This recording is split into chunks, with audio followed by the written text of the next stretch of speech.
And one of the saddest parts about the Bible and all the men in this, around the world, whether it's the Quran or the Bible, knowing that it's, Satan or the devil or it's an evil deity that's in charge of everything, is because that's what gives them, a free pass to lie, grow up in a society where women, most importantly, where women are treated lesser than men. And that's what they love, the story of Adam and Eve, where a woman magically comes out of two ribs of Adam, right? So that's why men love these religious texts, is because it gives them a free pass to kind of do whatever they want, lie, treat women less, strip clubs, prostitutes, escorts. And I always have women be like second class, right?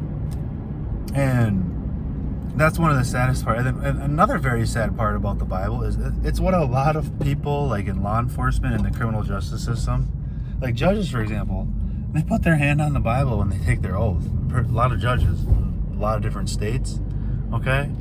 And again, it gives these male judges the power to lie, not decide honestly, not write honest decrees, judgments, right, orders, because they're always going to be with the right, the R-I-T-E. Like, for example, my divorce case, I'm the one who filed for divorce. I bought our house before we were married, okay? So Judge Knutson, he separated all the debt that me and Kirsten had before we were married and during our marriage. He kept split between, even keel, right?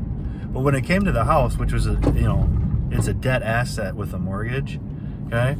He awarded me the house, right? Because it's all my debt. But he awarded her lawyer because he wanted it. Because I'm chirping the church this entire time and judges through this divorce because it's so corrupt.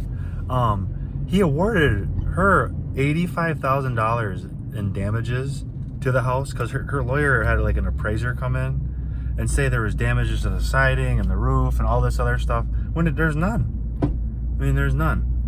And Judge Knutson just accepted it, and he made that order to screw me over. And then on top of that, they added all of that $85,000 that Kirsten was awarded in damages for my house. He awarded me the house, but awarded her $85,000 in damages.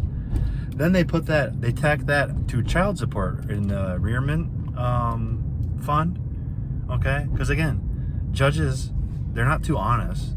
They take a cut from all the child support that they get, or they order, okay? And that's why they love ordering child support, because they get like kickbacks basically.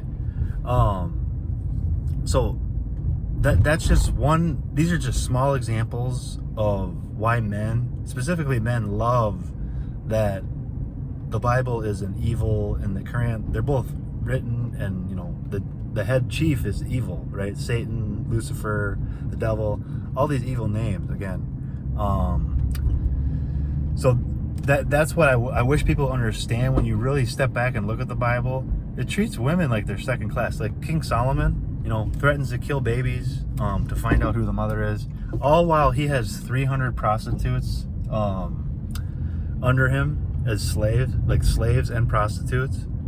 Okay, so that's what normalizes it, is the Bible. That's what normalizes prostitution, child trafficking, eating human flesh.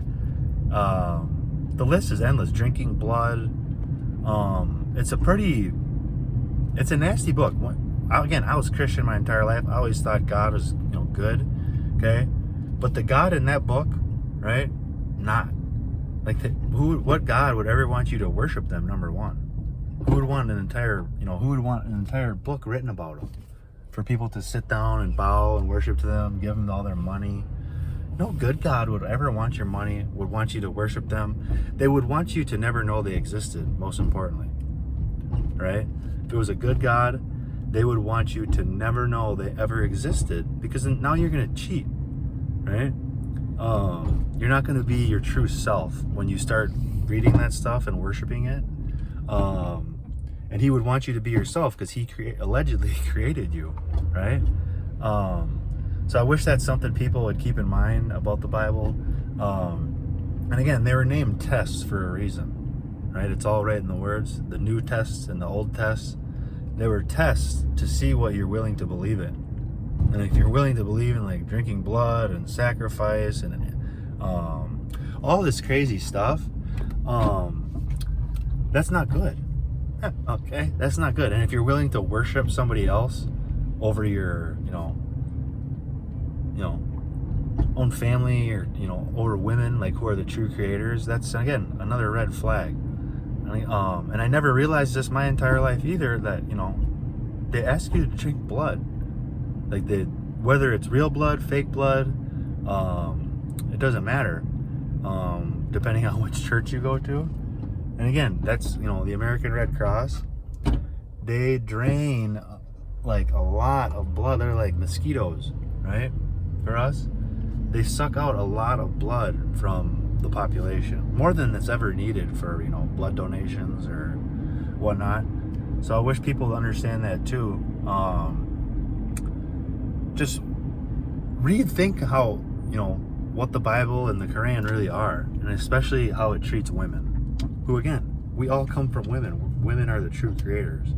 Women are the only species, right, that can actually start and like a population from just one of them, right? A man can never do that.